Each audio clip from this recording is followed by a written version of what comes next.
So hi, first of all thank you to the Saudha International Satyajit Ray Congress for the invitation. I'm very happy to make a small contribution. I have in fact been following the Congress and I've watched now the whole of the 2 sessions, happily available on YouTube. I was very impressed. I think it was a great way to start the centenary year of this very important filmmaker. I found the contributions very stimulating. In fact, I'm now starting a mini retrospective of Ray titles myself. Unfortunately at the moment I'm having to use just video versions because we cannot yet go to the cinema in Britain. Even so, I've found some of the comments in the contributions stimulating. I'm already starting to see new and interesting aspects in Ray's films. I'm hoping later in the year that I'm going to be able to see his films on their original format of 35mm. I know the British Film Institute National Film Archive has at least 6 of the titles on 35mm prints. And it seems that they're also going to be organising a major and complete retrospective. So I'm hoping that will reach Yorkshire, which is where I live. I have been fortunate because I've seen most of the Ray films on 35mm. In fact, when I started, I saw the first 2 films from the Apu trilogy at my local film society on 16mm. But that's a pretty good format anyway. I had been watching mainstream movies right through the 1950s, and I have to say that my memories of the films that dealt with India, they weren't that helpful. One was Brawani Junction, which view of the Raj as the British prepared to leave was completely anachronistic. Better and more intelligent was Black Narcissus, but in fact that was actually much more interested in the Europeans in India than in the indigenous people. So when I came to see the first Ray title, Patha Panchali, this portrait of a West Bengali village in the 1920s was a real revelation.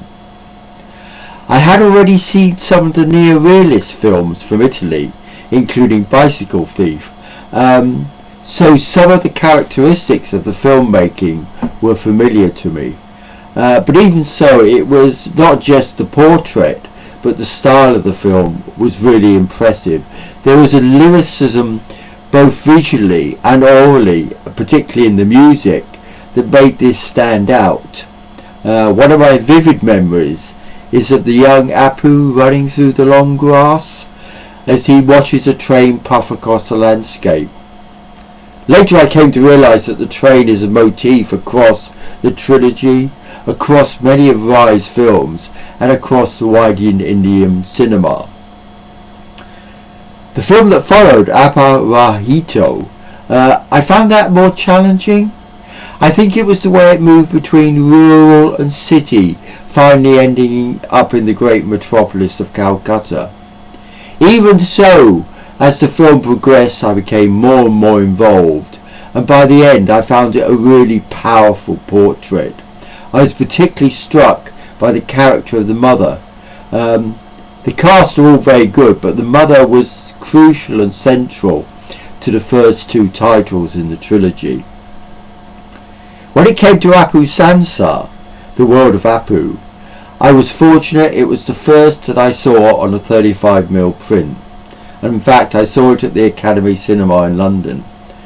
I think that is why it remains one of my favourite Rays, but just both the fascination and the emotion of the narrative was great.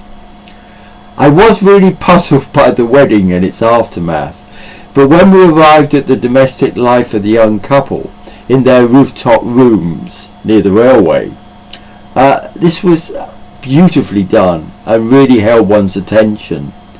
And there was the magical ride in the Tonga when they returned from a visit to the cinema. That was great. I could sense that tragedy was coming, and in fact the death of the wife, even though it's off screen, was very emotional. Even more so was the sequence where we see Apu alongside the railway lines and a shriek breaks into his suicidal feelings. Fortunately for me, the film has a more upbeat ending, and I realised later as well when I revisited the film that all three of the trilogy, and in fact quite a number of Rai's films, end with someone moving away and starting a new life and a new experience. Anyway, after the Apu trilogy, I was a Rai fan, and some of the films in particular were really memorable for me. I remember Mahanagar, the big city set in Calcutta, and this portrait of urban life, and particularly the situation of the young wife as she goes out and seeks employment and becomes in fact the family breadwinner, was very, very absorbing. And there was something parallel in another film which is also one of my favourites, Charulata, though this of course is a period drama, but the young wife trying to cope with her sort of distant and preoccupied husband was beautifully done.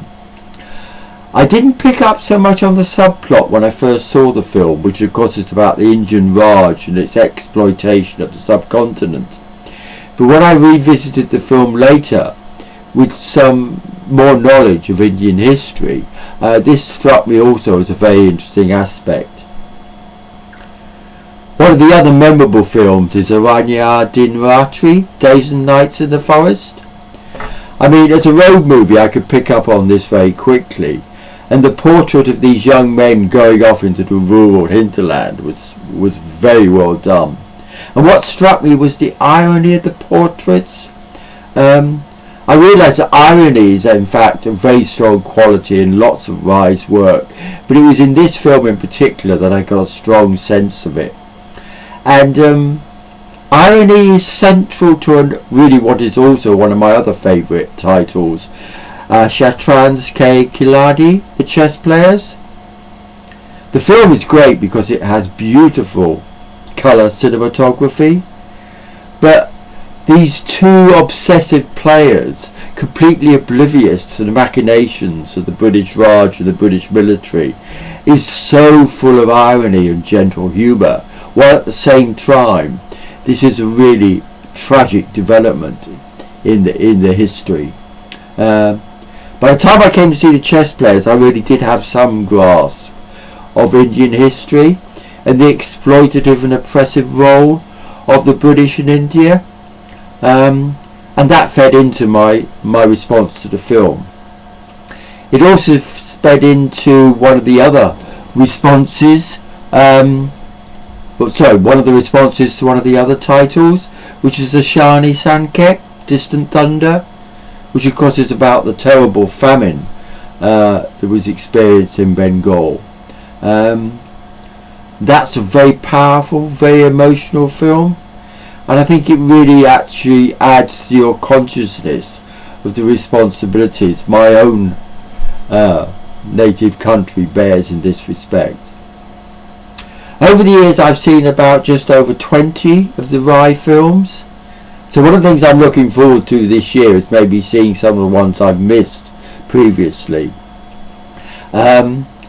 Nowadays I also have quite a knowledge of the Indian parallel cinema, very different from Rai, but which also gives us terrific representations of the subcontinent.